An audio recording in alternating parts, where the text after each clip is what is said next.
بسم اللہ الرحمن الرحیم الحمدللہ رب العالمین والصلاة والسلام علی خاتم المرسلین وعلی آلہ واصحابہ اجمعین، اما بعد۔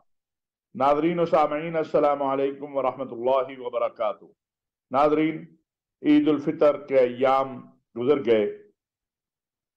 سب نے، جنہوں نے روزے رکھے، تلاوت کی، قیام اللیل کیا، اللہ کے راستے میں خرچ کیا، سب مبارکباد کے مستحق ہیں۔ کہا جاتا ہے کہ رمضان کتنا کامیاب تھا، کتنا اس نے ہماری زندگی پہ اثر کیا، اس کا پتہ اس وقت چلتا ہے جب رمضان کے بعد وہ اعمال جو رمضان کے دوران کیے جاتے ہیں ان کا تسلسل باقی رہتا ہے۔ میری گزارش ہے کہ جو دوست 5 وقت کے نمازی رمضان میں بن چکے تھے وہ اپنی نمازوں کو نہ چھوڑیں۔ نماز تو رمضان میں بھی فرض ہے اور غیر رمضان میں بھی فرض ہے۔ جو لوگ تلاوت قرآن کریم کر رہے تھے ان کو تلاوت قرآن کریم کی نہیں چھوڑنی چاہیے، کیونکہ قرآن کریم تو نہ صرف اس زندگی میں بلکہ جو اس کے بعد والی زندگی ہے اس میں بھی نور ہے۔ قبر جس میں اندھیرا ہی اندھیرا ہوگا اس میں روزہ اور قرآن نور بن کر آئیں گے، اور قیامت کے دن بھی روزہ اور قرآن پڑھنے والے کے لیے، روزہ رکھنے والے کے لیے شافع بن کر آئیں گے اللہ رب العزت کے دربار میں، اور کہیں گے کہ یا اللہ، اس نے تیری رضا کے لیے روزہ رکھا تھا، یہ بھوکا پیاسا رہا تھا اور تیری رضا کے لیے قرآن کریم کی تلاوت کی تھی، لہذا اس کو بخش دے۔ اسی طرح جو لوگ انفاق فی سبیل اللہ، اللہ کے راستے میں خرچ کرتے رہے، اگرچہ رمضان المبارک میں خرچ کرنے کی رفتار، جیسا کہ ہم روایات میں دیکھتے ہیں کہ رسول اللہ صلی اللہ علیہ وسلم بھی رمضان میں دوسرے مہینوں سے زیادہ خرچ کرتے تھے، لیکن جو سلسلہ رمضان میں بنا ہے اس سلسلے کو جاری رہنا چاہیے۔ اسی طرح باقی اعمال ہیں، جھوٹ ہے، غیبت ہے، چوری ہے، رشوت ہے، سود ہے، جتنے بھی اعمال شر ہیں اللہ تعالی ہمیں ان سے محفوظ کرے، اور ہمیں کوشش کرنی چاہیے کہ ہم ان سے بچ جائیں، ہر ممکن کوشش کریں کہ ہم ان سے بچ جائیں۔ رمضان کا تسلسل اگر جاری رہتا ہے تو یہی کامیابی ہے، اور یہ دنیا میں بھی کامیابی ہے اور آخرت میں بھی کامیابی ہے۔ ناظرین، اس عرصہ کے دوران آپ نے دیکھا کہ ہمارے وزیر اعظم محترم میاں شہباز شریف صاحب تشریف لے گئے مملکت سعودی عرب میں، وہاں پر ان کا بھرپور استقبال ہوا، انہوں نے عمرہ بھی ادا کیا، روضہ رسول صلی اللہ علیہ وسلم پر حاضری دی۔ اللہ تعالیٰ نے ان کے نصیب میں اور ان کے وفد کے نصیب میں اور مقدر میں یہ لکھا کہ وہ بیت اللہ کے اندر جانے کا ان کو اعزاز اور اکرام ملا، جس پر اللہ کا جتنا شکر ادا کیا جائے کم ہے، اور انہوں نے وہاں نوافل ادا کیے۔ اس دورے میں جو سب سے اہم چیز ہے میں اس پہ بات کرنا چاہتا ہوں، وہ ہے سعودی عرب کے ولیعہد امیر محمد بن سلمان کی طرف سے پاکستانی وفد اور بالخصوص پاکستان کے وزیر اعظم میاں شہباز شریف صاحب کی پذیرائی، ان کے ساتھ محبت کا، اخوت کا، بھائی چارے کا تعلق، اور جو پاکستان اس وقت ہم سب سے بڑے مسئلے میں جو دوچار ہیں وہ ہمارا معاشی مسئلہ ہے، اقتصادی معاملہ ہے، اس حوالے سے بھی جو ہمارے ماضی میں معاہدات ہوئے یا MOU سائن ہوئے تھے، ان کو دیکھتے ہوئے یہ فیصلہ ہوا کہ فوری طور پر $5 ارب کے جو معاہدات ہیں، جو انویسٹمنٹ کے، ان کو آگے بڑھایا جائے گا اور اس میں تیزی لائی جائے گی تاکہ یہ تسلسل جو ہے تیزی کے ساتھ آگے بڑھے۔ جو میٹنگ ہوئی ہے اس میں جو فیصلے ہوئے ہیں اس میں ایک اور اہم چیز جو ہے جس کی طرف میں بات کرنا چاہتا ہوں وہ ہے فلسطین کے مسئلے پر پاکستان اور مملکت سعودی عرب کا موقف۔ یاد رکھیے کہ دنیا اسلام میں بہت سارے ممالک نے اسرائیل کو تسلیم کیا ہوا ہے، بہت سارے ممالک کے تجارتی تعلقات بھی ہیں، بہت سارے ممالک کے اقتصادی مراسم بھی ہیں، لیکن پاکستان اور سعودی عرب دو ایسے ملک ہیں جن کے بارے میں کوئی نہیں کہہ سکتا کہ ان کے کسی بھی قسم کے سفارتی، اقتصادی، معاشی، سیاسی تعلقات اسرائیل سے ہیں۔ لہذا وزیر اعظم میاں شہباز شریف صاحب اور سعودی عرب کے جو ولیعہد ہیں امیر محمد بن سلمان،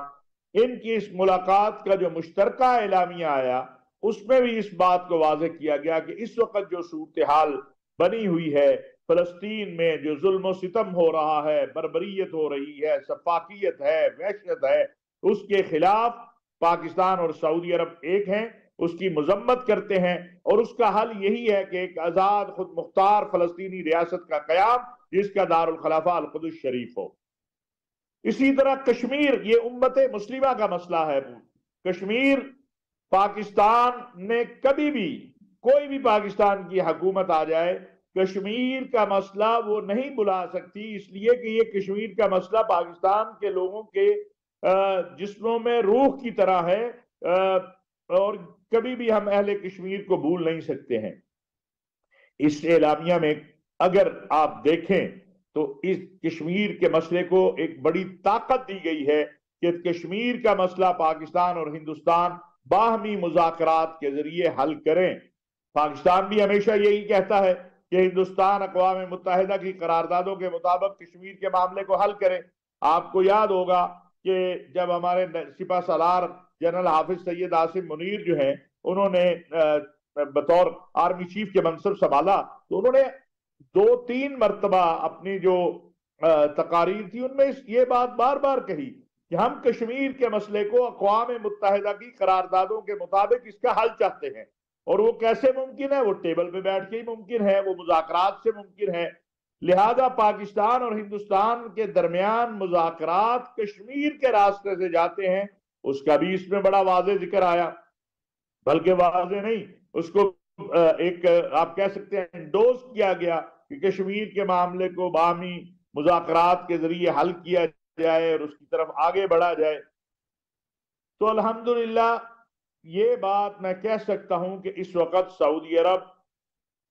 قطر، متحدہ عرب امارات، چین، کویت، پاکستان کے دوست ممالک جو ہیں وہ پاکستان کے معاشی اور اقتصادی میدان میں امداد کے لیے آگے بڑھ رہے ہیں، اور اس حوالے سے جو ہمارے سپہ سالار ہیں جنرل حافظ سید عاصم منیر صاحب، ان کی جو کوششیں اور کاوشیں ہیں وہ بھی سب کے سامنے ہے۔ اور آپ کو یاد ہوگا کہ انتخابات سے پہلے، نگران حکومت سے پہلے، خود وزیر اعظم میاں شہباز شریف صاحب جو اس وقت بھی وزیر اعظم تھے، انہوں نے کہا کہ ہمارے سپہ سالار جو ہیں اسلامی ممالک کے ساتھ، سعودی عرب کے ساتھ، امارات کے ساتھ، کویت کے ساتھ جس طرح وہ مسلسل رابطوں میں ہیں، اور ان کے نتیجے میں جو پاکستان کے لیے معاشی اور اقتصادی امدادی پیکج یا آپ کہہ لیں انویسٹمنٹ آ رہی ہے، تو اس میں ان کا بہت بڑا کردار ہے۔ پھر SIFC جو ہے، یہ ایک وہ چیز ہے، میں آپ سے عرض کروں کہ جو ہمارے دوست عرب ممالک عرصہ طویل سے ہمیں کہہ رہے تھے کہ آپ ہمارے لیے آسانی پیدا کریں تاکہ ہمارے انویسٹر یہاں آ کے آپ کے ملک میں انویسٹمنٹ کر سکے۔ پوری دنیا کے اندر جو انویسٹمنٹ کرنے والے ہوتے ہیں ان کے لیے آسانی پیدا کی جاتی ہے۔ ہمارے ہاں بدقسمتی سے ہمارا نظام جو ہے اس میں مشکلات ہی مشکلات تھیں، جس کو SIFC کے ذریعے حل کرنے کی کوشش کی گئی ہے، اور اس حوالے سے بہت ساری پیش رفت ہوئی ہے۔ اور ابھی نوید یعنی جسے آپ کہیں ایک اچھی خبر یہ ہے کہ سعودی عرب کا ایک بہت بڑا پاورفل ڈیلیگیشن جو ہے وہ اسی انویسٹمنٹ کے حوالے سے پاکستان آ رہا ہے، جو اگلے آپ ہفتے میں اسی میں دیکھیں گے انشاءاللہ تعالی۔ تو معاشی اور اقتصادی اعتبار سے پاکستان انشاءاللہ بحرانوں سے نکل رہا ہے اور آگے کی طرف بڑھ رہا ہے، اور یہ کامیابی میں سمجھتا ہوں اور تعاون، یہ آپ کو اس کا سرا اور اس کا کریڈٹ وزیر اعظم پاکستان میاں شہباز شریف صاحب اور پاکستان کے آرمی چیف جنرل حافظ سید عاصم منیر صاحب کو دینا ہوگا، جنہوں نے صبح و شام کوشش اور محنت کر کے یہ حالات پیدا کر لیے ہیں کہ اب دنیا کہہ رہی ہے، IMF بھی کہہ رہا ہے اور ممالک بھی کہہ رہے ہیں، دنیا کے سروے بھی کہہ رہے ہیں کہ انشاءاللہ پاکستان ایک معاشی اور اقتصادی بحران سے جو بن رہا تھا اس سے نکل جائے گا۔ اور ان لوگوں کی امیدیں جو ہیں، جو یہ سوچ رہے تھے کہ پاکستان خدا نخواستہ ڈیفالٹ کر جائے گا یا مشکلات میں آ جائے گا، ان کی امیدوں پر بھی پانی پھر گیا ہے۔ ناظرین، آپ نے دیکھا ہوگا کہ رابطہ عالم اسلامی کے سیکرٹری جنرل ڈاکٹر محمد بن عبد الکریم العیسیٰ وہ پاکستان جو ہے تشریف لائے، اور عید کا خطبہ انہوں نے جو ہے وہ فیصل مسجد میں جو ہے وہ دیا. لاکھوں لوگ جو ہے فیصل مسجد میں انہوں نے نماز ادا کی اور ڈاکٹر صاحب کا خطبہ جو ہے وہ سنا. انہوں نے پاکستان کے علماء مشائخ سے بھی ملاقات کی اور انہوں نے وزیر اعظم پاکستان سے بھی ملاقات کی اور اس طرح اور اکابرین سے بھی پاکستان کی ملاقات کی. رابطہ عالم اسلامی مسلمانوں کی واحد نمائندہ مسلمان علماء کی عالمی تنظیم ہے کہ جس میں شرق سے لے کر غرب تک اور شمال سے لے کر جنوب تک جو ہے وہ مسلمانوں کی علماء اور مشائخ کی نمائندگی ہے. ڈاکٹر محمد بن عبد الکریم العیسیٰ جب سے سیکرٹری جنرل بنے ہیں انہوں نے رابطہ عالم اسلامی میں ایک نئی روح، انہوں نے رابطہ عالم اسلامی کو ایک نئی طاقت دی ہے. اور پھر بالخصوص جو حوار بین الادیان، بین المذاہب مکالمہ، انٹرفیتھ ڈائلاگ جسے کہا جاتا ہے، اس میں ڈاکٹر صاحب نے بہت اہم کردار ادا کیا ہے اور کر رہے ہیں. اسلاموفوبیا کے حوالے سے بھی ان کی جو خدمات ہیں کہ جس طرح اسلام کے اصل پیغام کو وہ دنیا کے اندر لے کے جا رہے ہیں. اور اگر آپ دیکھیں تو وہ ہر وقت مصروف آپ کو نظر آئیں گے، کہیں نہ کہیں دنیا کے اندر رابطہ عالم اسلامی کے پروگرام اور اس حوالے سے کانفرنسز، ملاقاتیں، یہ سلسلہ جاری رہتا ہے. پاکستان کے لیے یہ فخر اور اعزاز کی بات ہے کہ وہ پاکستان تشریف لائے. اور جیسا کہ خود وزیر اعظم پاکستان نے یہ کہا کہ ہمارے لیے یہ بڑی فخر کی بات ہے کہ ڈاکٹر صاحب یہاں آئے، اور یہاں آنے کا مقصد کیا تھا؟ یہاں آنے کا مقصد یہ تھا کہ پاکستان کے اندر